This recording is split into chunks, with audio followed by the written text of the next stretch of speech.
Hello and welcome. This is video number 5 in an 8-part series about World War I.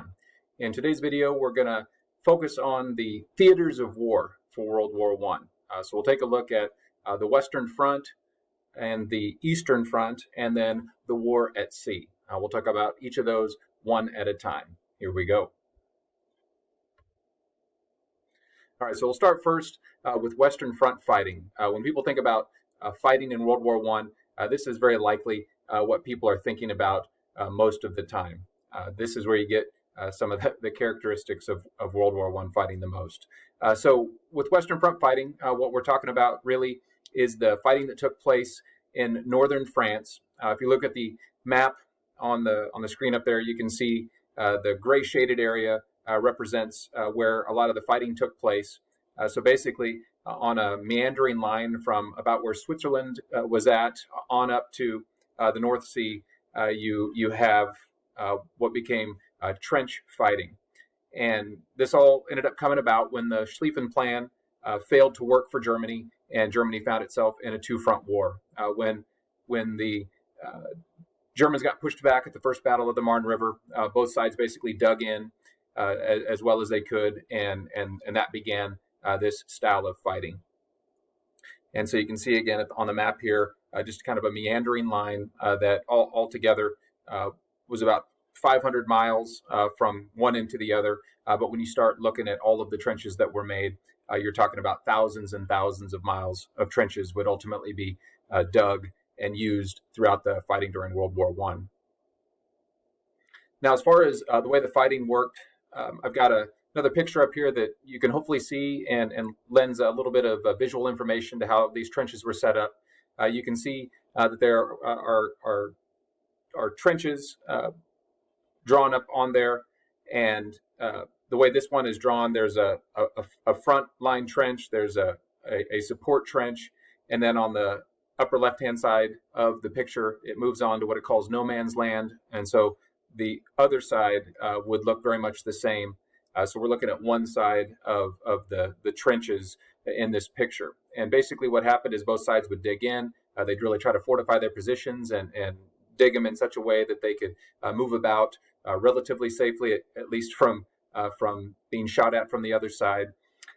You can see there were multiple rows of trenches. There were underground areas dug in some places.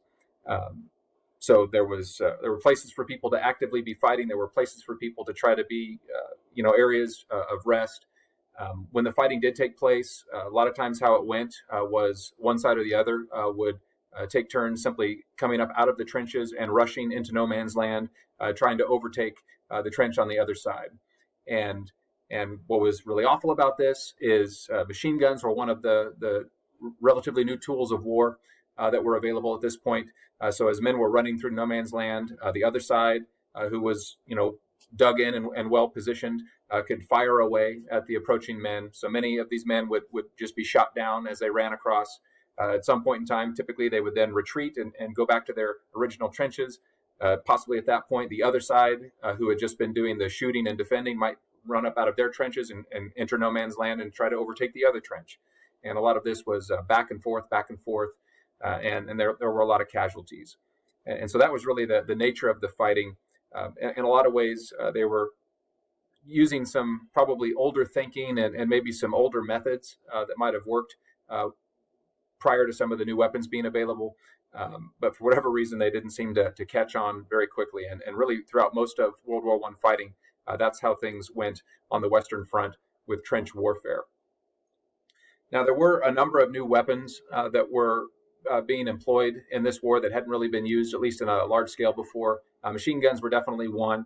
Others that were devastating and were particularly awful with trench fighting were weapons like poison gas, tanks, large artillery. So, for example, large artillery, even if you were in the trenches and you were down in the trench and seemingly out of the line of being shot at with a gun from across no man's land, there was nothing that wasn't going to say artillery shell wouldn't land on top of you. So there was really no place that was safe. And as far as these new weapons were concerned, when the war got started, a lot of people were excited that these new weapons were going to enable the war to get over with faster. But really what we end up learning is it just made it a lot easier to kill people. But overall, life in the trenches was very terrible.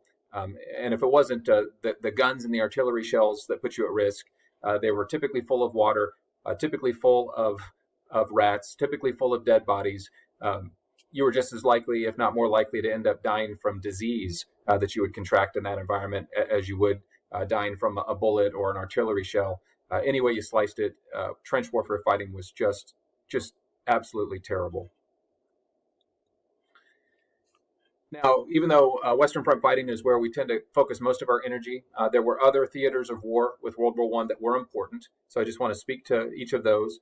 There was fighting on the Eastern Front. Part of what was significant about World War II, especially for Germany, is that they were fighting a two-front war. They were fighting on both sides, the East and the West. And so as far as the Eastern fighting was concerned, the key allied country on the Eastern side was Russia. And one of the things about Russia is they got involved with the war early on. That was a part of the Schlieffen Plan falling apart. And the reality was Russia got involved in fighting before they were really ready to fight. And because of that, they were really not in good shape from the very beginning. And after maybe a few heroic attempts to kind of hold their positions and maybe even advance against the Central Powers, they got pushed back and basically just got beat up the rest of the time. As early as 1916, Russia was basically done. But I do want to emphasize, despite the fact that Russia didn't do very well with the war, the fact that they got involved with the fighting when they did was really critical for the opportunity for the Allied side to be successful in the war.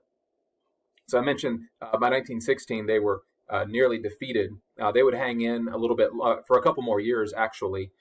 Some of the things that caused them to struggle, aside from just getting started before they were really ready, was the fact that their industrial capacity was extremely limited. They were not really an industrialized country at this point, so their ability to produce the things they needed for war wasn't very good. And another thing that worked against them is, in particular, Germany and then the Ottoman Empire from the south did a really good job of blockading Russia to keep them from getting supplies, potentially from other allied countries. So they were really on their own. The one thing they had going for them, though, is they had a massive population. So basically what Russia was able to do was just throw body after body after body at the Central Powers, Germany especially, and keep Germany tied up fighting a two-front war. So that distraction to Germany definitely was important and helpful for the Allied side, despite how badly Russia would be beaten up.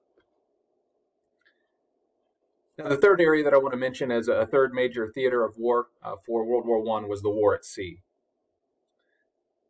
One of the big things about the sea, or the seas, is that they were huge for controlling access to supplies and war materials.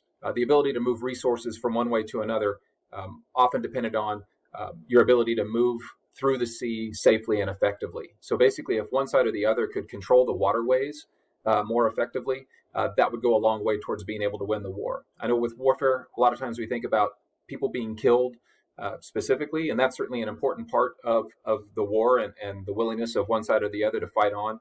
But really what war is about controlling resources and access to resources. If you can cut off the other side from the things they need to move forward, they're done. And so the war at sea was big for that. Now, in particular, Great Britain and Germany were the two countries that were most heavily invested in the war at sea and trying to basically blockade one another. And they used ships. They would also use submarines. And submarines would be a new tool that was being used in a significant way with World War I. And that would become actually a critical part of how things would move forward with World War I and the war at sea, especially as it related to the United States eventually. Now, early on, Germany would probably be viewed as the most significant aggressor at sea and the country most willing to do anything to try to win at sea. Very early in the fighting, Germany got into the practice of what they call unrestricted submarine warfare, which basically meant they would sink any ship that they encountered that wasn't on their side, and that included civilian ships. And in fact, one really notable ship that was sunk early on in the war was called the Lusitania. That was in May of 1915, so again, pretty early in the process. That was a ship that Germany claimed had war supplies on it. Nevertheless, it was a civilian ship, and most people viewed it as one that should not have been sunk. As far as America was concerned, there were 128 Americans that lost their lives on the Lusitania. So that was pretty upsetting to us. It wasn't enough to bring us into the war, but upsetting just the same.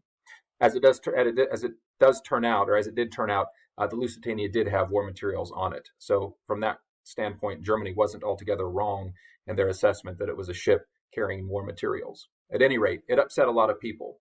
Now, Germany would back off on the unrestricted submarine warfare for a while, and that was good. But as the war went on, especially getting into 1917, the war at sea would become very, very significant, and in a lot of ways, the focal point of the war. And it was at that time that Germany would go back to sinking anything and everything they encountered, and as it turns out, including American ships. And so that's a good place to leave off for right now, because in the next video, we'll take a look at what it was exactly that brought the United States into World War I, something that would be critical to the outcome of the war. I hope you found this video helpful and informative, and I hope you'll stick with me and watch the remaining videos in the series. Thanks for watching.